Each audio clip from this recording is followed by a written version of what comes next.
Hello everyone, welcome to little things everyday. কেমন আছেন সবাই? চলে এলাম একটা নতুন ব্লগ নিয়ে আপনাদের সাথে সময় কাটাতে। স্যাটারডে মর্নিং সকাল সকাল একটু ব্রেকফাস্ট বানিয়ে নিচ্ছি। বাইরে থেকে ধোসা ইডলি ব্যাটার কিনে আনা ছিল, সেটার মধ্যে একটু সল্ট, সামান্য চিলি পাউডার আর জল দিয়ে লিকুইডিফাই করে এই আপ্পাম প্যানটার মধ্যে ছোট ছোট আপ্পাম বানিয়ে নিচ্ছি। তবে আমার ভুল হয়েছে, আপ্পামটা দেওয়ার পর, ব্যাটারটা দেওয়ার পর গ্যাসটা কমাতে ভুলে গেছিলাম বলে মাঝখানেরগুলো একটু ওভারকুক হয়ে গেছে। এই প্যানটা আমি ইন্ডিয়া থেকে এনেছি। কিছুক্ষণের মধ্যেই বেরোবো বললাম, তাই পিক্সির লাঞ্চের জন্য নুডলস বানিয়ে নিয়েছি। গরম গরম নুডলস এখন ওর ফুড জারে ভরে নিচ্ছি। এই ফুড জারের ওপর এই স্পুনটা থাকে, তাই আলাদা করে এটার জন্য স্পুন নিতে হয় না। তবে আমি একটা ফর্ক নিয়ে নিয়েছি। এই ফুড জারের সুবিধা হলো এতে গরম খাবার 9 ঘন্টা গরম থাকে আর ঠান্ডা খাবার 14 ঘন্টা ঠান্ডা থাকে। এছাড়া নিয়ে নিচ্ছি ইয়োগার্ট আর বয়েলড এগ। আপ্পামটা এবারে উল্টে দিয়ে, অপর পিঠটাও হয়ে গেছে, আমি তুলে নিয়ে সেটাকে একটু সতে করব। অলিভ অয়েলের মধ্যে কারি পাতা, ফ্রেশ ছিল না বলে ফ্রোজেন ইউজ করেছি, আর সর্ষে ফোড়ন দিয়ে তারপরে আপ্পাম দিয়ে নেড়ে চেড়ে নামিয়ে ফেলবো এটাকে। পিক্সি স্ন্যাক ব্যাগটা আমি ততক্ষণে রেডি করে নেই। স্ন্যাক আইটেম মোটামুটি নিয়ে নিয়েছি, কারণ সারাদিনই বাইরে থাকবো, সেই হিসেবে লাঞ্চ প্লাস স্ন্যাক আইটেম সব কিছু নিতে হবে। আর সামারে বাইরে যা রোদ থাকে, সানগ্লাস ভুললে তো চলবেই না। আর তার সাথে রয়েছে ওর এবং আমাদের সানস্ক্রিন, এটাও বারে বারে স্প্রে করাটা খুব প্রয়োজনীয়। আজকে আমরা যাচ্ছি পিক্সির ফেভারিট লোকেশন হচ্ছে জুতে। পিক্সি এবং পিক্সির বন্ধুরা সবাই মিলে খুব এক্সাইটেড। আজকে আমরা জু যাব। ছোটবেলায় সেই মনে আছে, আলিপুর জুতে যেতাম শীতকালে, সবাই মিলে, বাড়ির সবাই মিলে, পিসিরাও আসতো, সবাই মিলে যাওয়া হতো। আর মনে আছে খুব যে ব্রেড, ডিম সেদ্ধ, কলা, তারপরে অরেঞ্জ, এগুলো নিয়ে যাওয়া হতো। ওখানে সবাই মিলে বসে খাওয়া, তারপরে তো অন্যান্য খাওয়া দাওয়া থাকতোই। তা ওখানে যেটা শীতকালে হতো, এখানেও সেমই ব্যাপার, ওই পিকনিক মতোই আজকে আমরা সবাই মিলে যাচ্ছি, 3টে ফ্যামিলি যাচ্ছি। বাচ্চারাও একে অপরকে পেয়ে খুব আনন্দ পাবে। আর এখানে এটাই তফাৎ যে এটা সামার ডেজ, কারণ এখানে তো শীতকালে বরফে ঢাকা থাকে, শীতকালে এই জু টু এই ধরনের সমস্ত আউটডোর ফেসিলিটি বন্ধ থাকে। তা এই সামারের কয়েক মাসই আনন্দ। বাচ্চাদের সাথে আমরাও বাচ্চা হয়ে গেছি। জুতে যাওয়ার জন্য একটা এক্সাইটমেন্ট, সকাল সকাল উঠে পড়ে সমস্ত রেডি টেডি করে এখন একদম যেটাকে বলে সমস্ত বাক্স প্যাট্রা বেঁধে এখন আমরা যাচ্ছি জুতে। তা চলুন আজকের ব্লগ দেখতে থাকুন। আজকের ব্লগ মোস্টলি আউটডোরেই থাকবে, জুয়ের ওপর। এই যে আমরা বেরিয়ে পড়েছি, স্টার্ট করছি। পিক্সি একটু হাই করে দাও, নিউ সানগ্লাস। আরে কিসব, ওলে বাবা, কোথায় যাচ্ছি আমরা? জু। জুতে গিয়ে কি কি দেখবো? কি দেখবে? কি দেখবে? হর্স দেখবে। আচ্ছা, আর কি দেখবে? আর কি দেখবে? ফটো তুলছো? হ্যাঁ, ভিডিও। আচ্ছা, আর কি দেখবে জুতে গিয়ে? হর্স দেখবে। আর পরে নাও সানগ্লাসটা, সান আছে তো। Good job.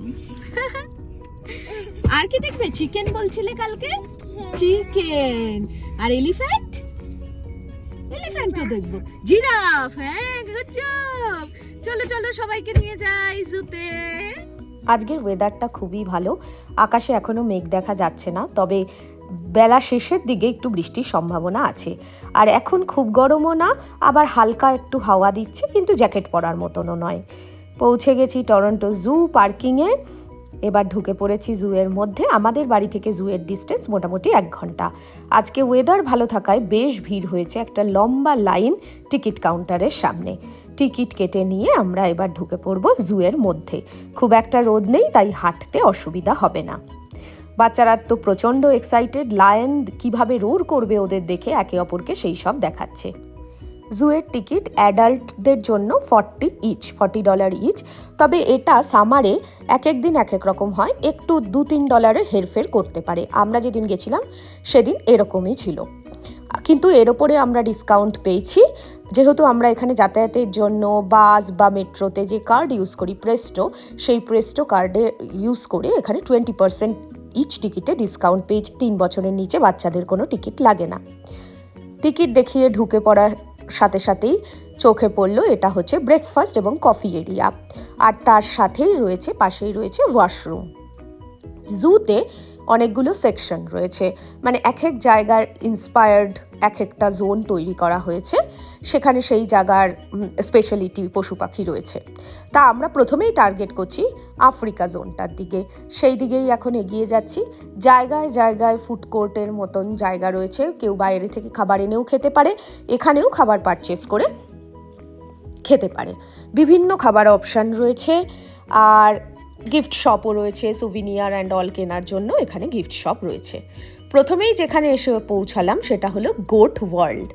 এই যে টরন্টো লেখা রয়েছে তার মধ্যে তারা চড়ে চড়ে বেড়াচ্ছেন। তাদের চড়ে বেড়ানো, থাকা, ঘুমানো, খেলার জন্য এটা বেশ বড় একটা জায়গা।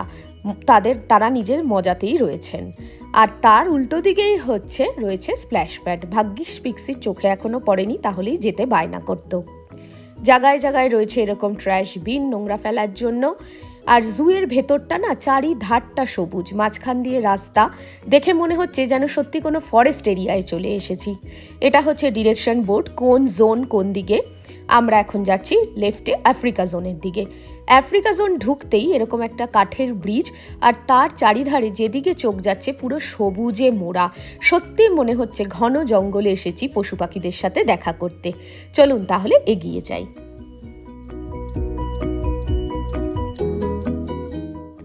আফ্রিকা জোনের শুরুতেই দেখা পেলাম বাইসন ফ্যামিলির। হালকা হাওয়ায় তিনজন মিলে বসে ঝিমোচ্ছে। আর তার পিছন দিয়ে যেটা গেল সেটা হচ্ছে জু ঘুরিয়ে দেখার ট্রেন, যেটার আলাদা টিকিট পারচেস করতে হয়। এখন এগিয়ে যাচ্ছি পেঙ্গুইনের দিকে, আফ্রিকান পেঙ্গুইন। এই হচ্ছে তাদের থাকার জায়গা। থাকার ওই যে দূরে ঘরটা দেখা যাচ্ছে, ওই ঘরে তারা থাকে, আর এখানে তারা ঘুরে বেড়ায়, খেলে, এইসব। ওই যে দেখুন টুকটুক করে এগিয়ে আসছে, নিজেকে কি সুন্দর শো করছে, সবার সামনে ফ্লন্ট করছে বলে মনে হচ্ছে। কি যে কিউট, বাইরে এসে কী সব কুড়িয়ে বেড়াচ্ছে, আবার টুকটুক টুকটুক করে ভেতরে চলে যাচ্ছে। ভেতরের ঘরটায় অনেকগুলো পেঙ্গুইন রয়েছে, সঙ্গী সাথীদের সাথে মিলেমিশে সেই ঘরে তারা রয়েছে। পেঙ্গুইন জোন থেকে বেরিয়ে ঢুকে পড়েছি কেসো পার্কে, আর সেখানে ঢুকেই দেখা পেলাম প্রথম হায়না। জাল এবং কাজ দিয়ে মোড়া জায়গায় তিনি রয়েছেন। সংখ্যায় একটাই আছে বলে মনে হলো এখানে। তিনি কাচের বাইরে থেকে দেখলাম, কাচের ভেতরে তিনি আরামসে ন্যাপ নিচ্ছেন একটা। এবার যাচ্ছি কার উদ্দেশ্যে জানেন? এবার যাচ্ছি সিংহ মামাকে দেখতে। তিনি তো থাকেন গুহার মধ্যে, তাই অবশ্যই এখানেও তার জন্য একটা আর্টিফিশিয়াল গুহার মতন জায়গা তৈরি করা হয়েছে, যার বিভিন্ন জায়গায় রয়েছে কাচ। সেই কাচ দিয়ে আমরা তার দেখা পেলাম। ওই যে দূরে উনি বসে রয়েছেন। তার সৌন্দর্য কিন্তু একেবারে ঠিকরে ঠিকরে বেরোচ্ছে, খুবই ভালোভাবে মেনটেন করা। পোস্ট লাঞ্চ মনে হচ্ছে হালকা হাওয়ায় ইনিও একটা ন্যাপ নিচ্ছেন, এবং তাকে ঘিরে কত মানুষ যে এক্সাইটেড হয়ে তাকে দেখছে, তাতে তার তোয়াক্কাও নেই কোনো। এবার যাচ্ছি জেব্রা দেখতে। কিছুটা হাঁটলেই নেক্সট জোনটাতেই জেব্রা রয়েছে, সেই দিকেই আমরা এখন এগোচ্ছি। এই যে চলে এসছি জেব্রা দেখতে। তবে ইনি খুবই ক্যামেরা শাই, সবাই এনার ফটো তুলছে, ভিডিও করছে দেখে ইনি চলে যাচ্ছেন। যদিও আরেকজন এসছেন নিজেকে ফ্লন্ট করতে, তাই তাকেই ভিডিও বন্দি করলাম। কি করবি পিক্সি? জেব্রার পিঠে উঠবি? জেব্রার পিঠে উঠবি? Yes! Oh my god! How yummy it is? Yummy? Yummy? Is Pixie enjoying? Ice cream break নিয়ে পৌঁছে গেলাম রাইনো দেখতে। বিশালাকায় দেহ রাইনো, আর তার থাকার জায়গা হচ্ছে বিশাল বড়, গাছে ঢাকা, অনেক গাছ, অনেক পাথর রয়েছে। সেইখানে রাইনো রয়েছে। রাইনোও কিন্তু একা থাকে না, ফ্যামিলির সাথেই রয়েছে, কিন্তু বাকিদের দেখা যাচ্ছে না। এই জোনটাতেই একটা ওয়াশরুম ছিল, অনেক জায়গাতেই ওয়াশরুম আছে। আমরা যেহেতু এখন এই জোন দিয়ে যাচ্ছিলাম, ওয়াশরুম পেয়ে বাচ্চাদেরকে ফ্রেশ করিয়ে নিলাম, আর তার সাথে আমরাও নিয়ে নিলাম একটা স্ন্যাক ব্রেক। পাশেই দেখলাম তৈরি হচ্ছে গরম গরম ফ্রেঞ্চ ফ্রাইজ আর অনিয়ন রিং, দেখেই ঝাঁপিয়ে পড়লাম। খাওয়া দাওয়া করে এবার যাচ্ছি অস্ট্রিচ দেখতে। তবে ইনি আমাদের সাথে কিন্তু পিকাবু খেলছিলেন। একটু যে ভালোভাবে এসে নিজেকে দেখাবেন তা নয়, একটু আসছে আবার চলে যাচ্ছে। অস্ট্রিচ দেখে এসে পৌঁছে গেলাম হিপো দেখতে। ইনিও আমাদের দেখেই জলে ডুবে গেলেন। এনারা সংখ্যায় এখানে 2 জন রয়েছেন। কখনো জলের মধ্যে ঢুকে আসছেন, বাইরে বেরিয়ে কান ঝাড়া দিচ্ছে, আবার জলে ঢুকে যাচ্ছে। হিপো মামা বল বল, হিপোকে ডাক। হিপো যাকগে, ভালো হয়েছে, একজন অন্তত জল থেকে ওপরে উঠছে। কি বিশালাকায় দেহ এদেরও, বাপরে কত যে ওজন কে জানে। চলুন, এদিকে এসেছি সাইড ফেস দেখতে, তার শুধু দাঁতটাই দেখতে পেলাম, কত বড় দাঁত। যাই হোক, এর এই আস্তে ধীরে গতির সাথে দাঁড়িয়ে থাকলে চলবে না, তাই চলেছি এখন আমরা জিরাফ দেখতে। জিরাফ যেখানে ছিল সেখানে এসেই দেখলাম গাছ থেকে অসংখ্য পাখির বাসা ঝুলছে, কি সুন্দর দেখুন। যাই হোক, যেটা দেখতে এসছি আগে সেটা দেখি। জিরাফও থাকে ফ্যামিলির সাথে, মাম্মা জিরাফ, ড্যাডি জিরাফ আর বেবি জিরাফ। পিক্সি তো দেখে খুব মজা পেয়েছে, বেবি জিরাফটাকে দেখে বলছে ওটা কি পিক্সি জিরাফ। কিন্তু তারা নিজেদের মনে লাঞ্চ সেরেই চলেছেন, কে দেখছে না দেখছে তাতে তাদের কিছু আসে যায় না, তারা খেয়েই যাচ্ছে।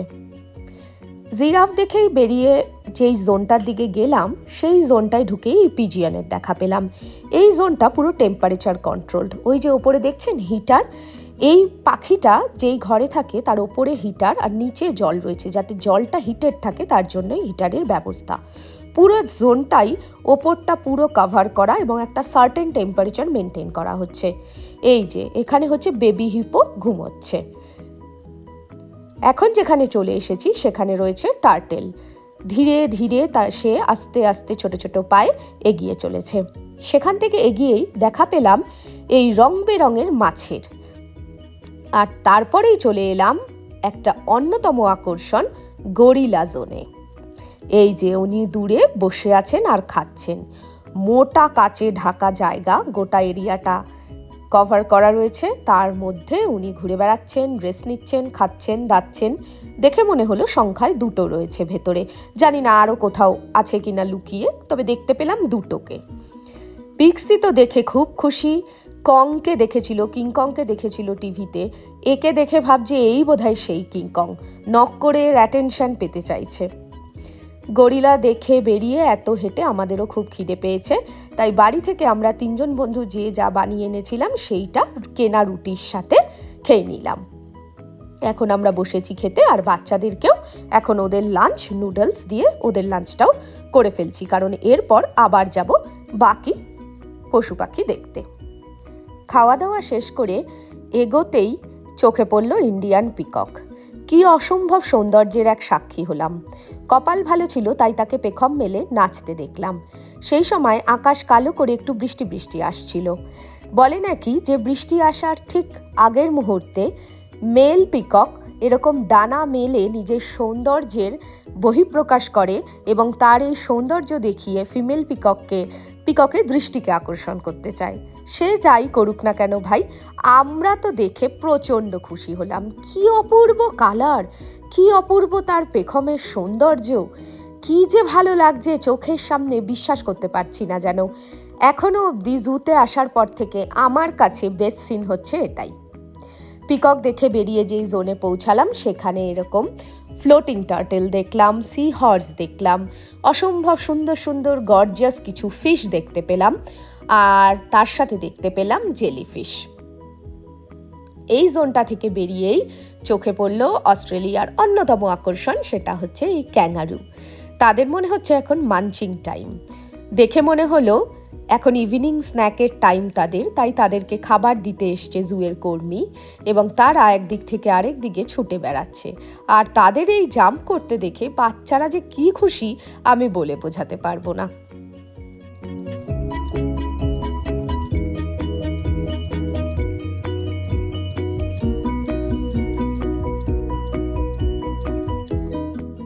অলমোস্ট ডে এন্ড হয়ে গেছে, কিন্তু এখন আমরা ঢুকছি টাইগার টেরিটরিতে। ঢুকে মনটা একটু খারাপই হয়ে গেল যে তিনি বসে ঝিমোচ্ছেন, কারোর দিকে তাকাচ্ছেনও না, ঘোরাঘুরিও করছেন না। কিন্তু জালের অপর প্রান্তে যেতেই দেখলাম উনি উঠে ইভিনিং ওয়াক শুরু করেছেন। কি অপূর্ব তার সৌন্দর্য, বিশালাকায় দেহ, ডোরাকাটা, গায়ের কালারও সেই রকম, অসম্ভব গাম্ভীর্য এবং ঐশ্বর্য নিয়ে যেন উনি চলাচল করে বেড়াচ্ছেন। একটা ক্রোধ, অহংকার তার চেহারায় চলাচলের মধ্যে যেন ফুটে উঠছে। চোখ ফেরানো যাচ্ছে না। আমরা যেখানে দাঁড়িয়েছিলাম সেখান থেকে খুবই অল্প ডিস্টেন্সে উনি ঘোরাঘুরি করছিলেন। একটু তো ভয় লাগছিলই, কিন্তু চোখ ফেরানো যাচ্ছিল না, বিশ্বাস করুন। যাই হোক, ওনার ইভিনিং ওয়াক চলতে থাকুক। আমি আমার টরন্টো জু এর ব্লগটা এখানেই শেষ করছি। আমরাও এখন জু থেকে বেরিয়ে বাড়ির দিকে রওনা দেব। আমার সাথে এতক্ষণ এই ভিডিওটা দেখার জন্য অসংখ্য ধন্যবাদ। যদি ভালো লেগে থাকে কমেন্ট করে অবশ্যই জানাবেন। আমার ইউটিউব পেজটাকে একটু সাবস্ক্রাইব করে দেবেন, চ্যানেলটাকে, এবং ফেসবুক থেকে দেখলে একটু পেজটাকে ফলো করে দেবেন। সবাই খুব ভালো থাকবেন।